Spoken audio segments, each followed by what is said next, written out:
So it's really hard to write for Superman because he could do anything. But what happens when he's limited? You hit great stories like this. My name is Dorian. This is SCM Comics. We are starting our coverage of Absolute Superman. Number 1. Our story starts off years ago, 9 million light years from Earth. This is supposed to be Krypton. To me, it looks like just a little bit nicer apocalypse. Just a little bit. And it's ruled by its big cities, like Kandor. Are there any other cities besides Kandor? Because every time we bring up Krypton, Kandor is always the main city that comes up. Let me know in the comments if you guys know any other cities on Krypton besides Kandor. They have lava-powered energy plants and supercapacitors the size of skyscrapers. So you know where it's going. And they have a class system that is just like Earth. The scientists are the ruling class, and they're the ones that have the sun symbol on their chest. They pretty much make all the decisions. So that means they f up a lot because they feel like their don't stink. So the scientists or the ruling class live in the cities, while the working class live in the fields. No, we're not going to go there. There's this old guy, and he's in the fields, and he's talking to somebody who's working on a machine. And you see the S on his chest, so you're like, oh man, is he related to Superman? No, he's probably not related to Superman. He could be, but he's probably not. S means you are lowest to the low. You dig ditches. You work in mines. You have a YouTube channel that has 1,225 subscribers. Just lowest to the low. And the person that's working on this harvesting machine is Superman's mom. So the farmer is letting her know, because I guess farmers are lowest to the low job, that he gets charged 3,000 crim a month for rain. So now before you say, how can they charge for rain? It should be free. Water should be free too. But if you're a homeowner, you pay a water bill. So she's like, I could just build you a rainmaker. And then the farmer's like, and you'll get thrown in jail for illegal sciencing. And then who's going to fix this harvester? Because nobody else can fix this thing. So she gets done. It goes to work. And then all of a sudden, the rain comes. So the farmer's like, all right, well, let's get out the rain before we get drenched. And she's just standing there. And she's like, are you serious? You just told me how much you pay for rain? You think we're going to waste this? No, I'm going to enjoy this. So as she's enjoying the rain, we're told by Superman that she was a very, very talented, very smart child, to the point to where she was going to easily get into the Science Academy. But then she wrote an essay, and in said essay, she criticized Krypton for their lack of funding for their interstellar exploration.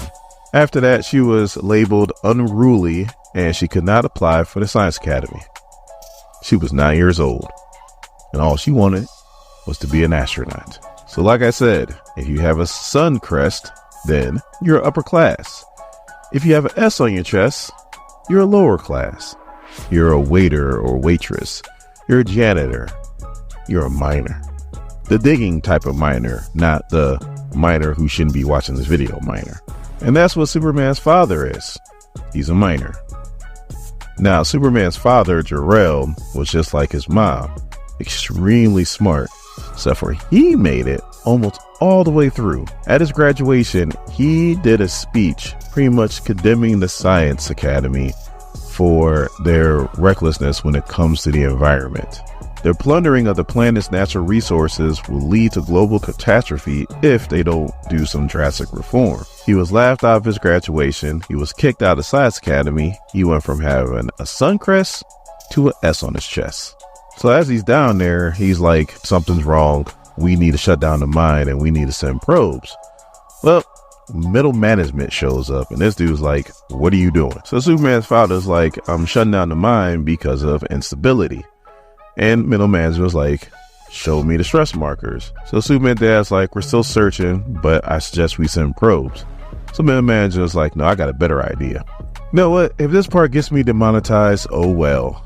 I'm gonna say this part the way I read it in my mind. This crest on my chest means I'm in a house.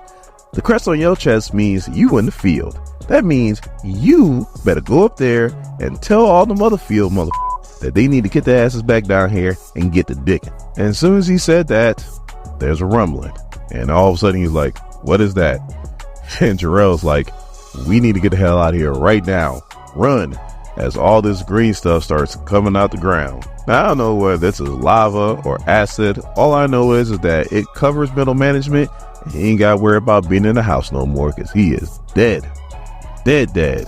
And Jarrell is trying to get out of there too, but the acid or lava is starting to hit his suit too. So now we cut to present time on Earth, Brazil to be exact.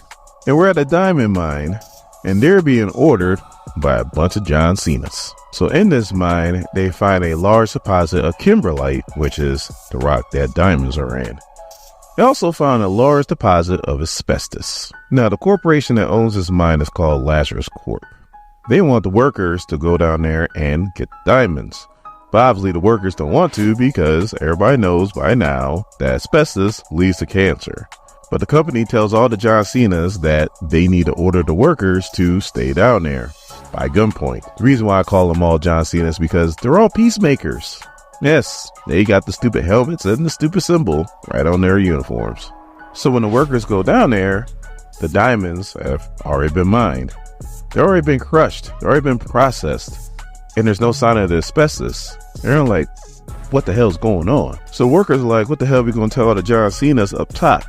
And the one dude with the afro goes, we tell them nothing. We just bring up the diamonds and hand it to them and get our pay. So as they go up there, one of the John Cenas is like, how are they already here? Like, how did they get all this done? And the other John Cena is like, oh, this must be like in Botswana. So this kind of thing has happened before. So the previous night before, you got the dude with the afro. He's talking to a young man and he's like, do you speak Portuguese? I heard you speak Spanish or maybe English. So obviously this is Superman. As he's talking to the dude, he's using this x-ray vision.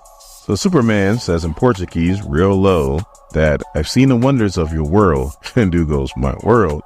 He's like, I've seen the wonders and then I also seen the atrocities. Which one's the truth?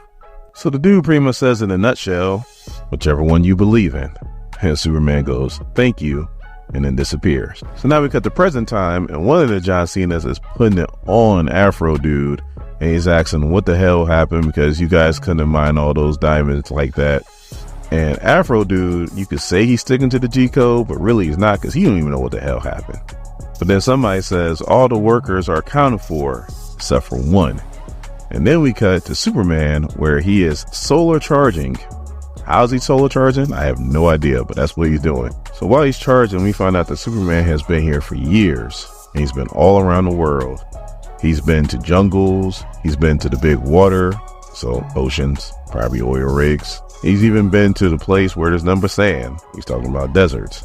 And he's just always the same. It's always misery and it's always Lazarus. But then his suit's like, hey, you need to wake up because the John Cena's right outside. So then Superman finally started doing Superman. He uses super speed to knock over the John Cenas. He uses super strength to break all their vehicles. They start shooting at him. Now, I don't know if he's invulnerable or if his suit's bulletproof, but bullets are bouncing off of him. Probably both. So I guess his suit has an AI built in it. So now he's Tony Stark. And the suit's like, the John Cena's armors are not of this galaxy. So Superman's like, will they live if I hit him?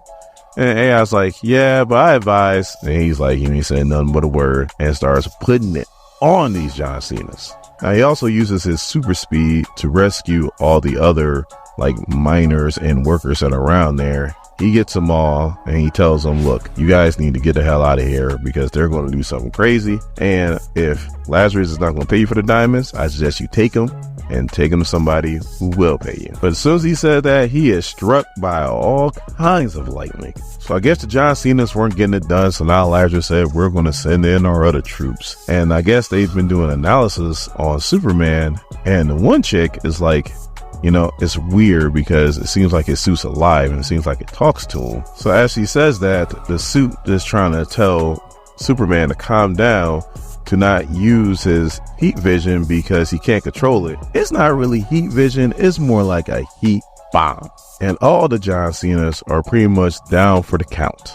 Seems like all the workers were able to get away and Lazarus has their military in force. So Superman is talking to his suit and he says, I used up too much energy. We need to get out of here now.